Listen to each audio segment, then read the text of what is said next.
બપોરે શું બનાવવું, રાત્રે શું બનાવવું, એ પ્રોબ્લેમ હવે સોલ્વ. કારણ કે રોજ હું તમને આ રીતની થાળી દેખાડીશ બપોર અને સાંજની. એના ઉપરથી તમને આઈડિયા મળશે કે તમારે બપોરે અને રાત્રે જમવામાં શું બનાવવું.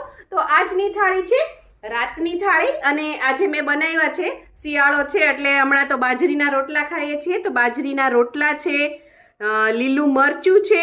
બપોરે મેં બનાવ્યું હતું મેથી પાપડનું શાક, અને આની રેસીપી જોવી હોય તો તમને મારી ચેનલ ઉપર મળી જશે. આ છે પનીરનું શાક, અને આ જે બાજુમાં દેખાઈ રહ્યો છે મારો ફેવરિટ છે, આ છે કાચો ઓળો, અને વઘારવામાં નથી આવતો એટલે કાચો ઓળો કહેવામાં આવે છે.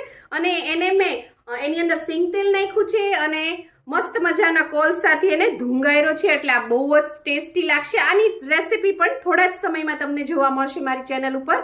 અને સાથે જે આ તમને દેખાઈ રહી છે એ બનાવી છે સુખડી. અમારા ઘરમાં બધાને ગરમ ગરમ સુખડી ખૂબ જ ભાવે છે. તો અમારા ઘરમાં કેવી રીતે ભાવે છે એ મને કોમેન્ટ બોક્સમાં લખીને જણાવજો. તો ચાલો બધા જમવા.